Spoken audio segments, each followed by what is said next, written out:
Wahabi dan ahli sunnah wal jamaah mempunyai perbedaan yang sangat mendasar. Saya tidak akan menjelaskan secara panjang lebar. Saya akan menjelaskan sedikit tentang perbedaannya, yaitu tentang bagaimana deskripsi Tuhan. Deskripsi Tuhan. Menurut akidah Wahabi, saya lebih senang menyebut mereka Wahabi. Guru saya, Syekh Said Abdul Latif Foda, lebih senang menyebut mereka Taimi, dinisbatkan kepada Ibn Taimiyah. Karena kenapa? Ibn Taimiyah adalah orang yang pertama kali menciptakan akidah itu, walaupun dia mengaku itu adalah akidahnya sahabat, tapi tidak, itu hanya propaganda saja. Saya lebih senang menyebut mereka Wahabi karena Wahabi, Muhammad bin Abdul Wahab, adalah orang yang mempopulerkan kembali mazhab Ibn Taimiyah setelah lama redup, dipopulerkan dan dibantu oleh negara menjadi populer lagi. Apa perbedaan? Adalah bagaimana tentang deskripsi Tuhan, deskripsi yang kita sembah. Menurut mereka, Tuhan mempunyai kesamaan dengan makhluk hidup, dengan ciptaannya, mempunyai tangan, mempunyai mata, duduk di arsy. Anda tahu itu apa ya? Saya bilang ya, akidah yang sangat jelek. Bagaimana Anda meyakini Allah Subhanahu wa Ta'ala duduk? Mereka mengibaratkan dengan bersemayam. Istawa alal arsy, tidak ada satu kamus pun Anda cari sampai metani, satu kamus pun yang mengatakan istawa itu duduk. Tidak ada. Istawa duduk tidak ada. Dari mana duduk itu, dari mana saya tidak tahu sampai sekarang. Kata-kata arsy di dalam bahasa Arab maknanya singgasana. Maknanya Allah istawa alal arsy, Allah duduk di singgasananya. Kayaknya bagus toh maknanya, tapi sebenarnya makna yang sangat jelek. Kok bisa? Iya, yang namanya arsy pasti lebih besar daripada yang duduk.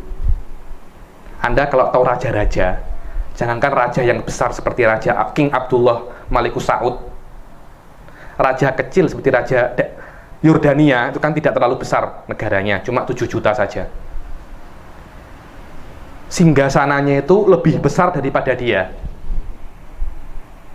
Di dalam bahasa Arab pun yang namanya singgasana harus lebih besar daripada kursi-kursi biasa. Tahu kursinya manten? Kursinya kalau Anda datang ke manten itu, kursi yang Anda dudukin kan kecil toh. Beda dengan kursinya di pelaminan, lebih besar daripada orangnya. Jadi yang namanya singgasana harus lebih besar daripada orang yang mendudukinya. Terus apa maknanya kita setiap hari ngomong Allahu Akbar? Apa maknanya? Ketika saya mendengar ini, saya langsung teriak Allah. Ketika Anda mengatakan Allah duduk di arsy, secara tidak langsung Anda meyakini ada sesuatu yang lebih besar daripada Allah. Dan tidak ada makna Anda mengatakan Allahu Akbar. Tidak ada maknanya sama sekali. Karena Allah bukan yang paling besar. Ada sesuatu yang lebih besar dari Allah. Akan tetapi ahli sunnah tidak meyakini itu. Wahabi meyakini bahwasanya Allah itu duduk, Allah itu mempunyai tangan.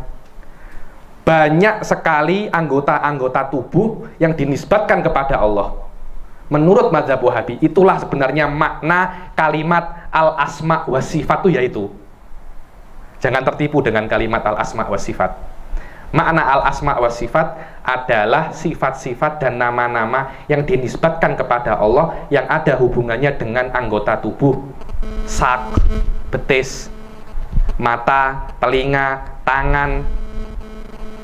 Ahli sunnah wal jamaah mentakwilkan itu semua. Allah tidak mempunyai tangan, Allah tidak mempunyai betis, Allah tidak mempunyai mata. Ditakwilkan tangan itu adalah kekuasaan. Banyak kok dalam Indonesia. sebuah negara di genggaman rajanya, di genggaman begini, di tangannya menggenggam, wong tangannya lu cilik, maknanya di genggaman ai kekuasaannya. Itu sebenarnya mas spesifiknya, spesifik tentang perbedaan antara madhab ahli sunnah dan madhab wahabi. Ahli sunnah tidak meyakini adanya anggota-anggota tubuh di zatnya Allah subhanahu wa ta'ala, dan meyakini Allah subhanahu wa ta'ala tidak terbatas. Adapun madhab wahabi meyakini bahwasanya Allah subhanahu wa ta'ala mempunyai anggota-anggota tubuh, dan Allah di dalam bentuk tertentu, dan Allah mempunyai batas tertentu. Ketika ada sebuah perbedaan dalam deskripsi Tuhan antara kedua madhab, jelas ini membedakan apa yang kita sembah. Ketika sudah berbeda apa yang kita sembah, otomatis salah satunya harus dibid'ahkan dan harus difasekkan. Anda percaya Mbah Hasyim Asy'ari Hadratus Syekh Hasyim Asy'ari, pendiri NU, mengatakan bahwasanya madhabut tajsim, mujassimah, musyabbihah, sekarang kita kenal dengan Wahabi, mereka adalah bid'ah muharramah. Mereka adalah bid'ah muharramah.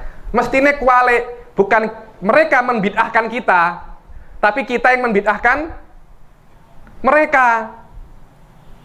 Karena akidah mereka itu adalah representasi dari bid'ah yang haram.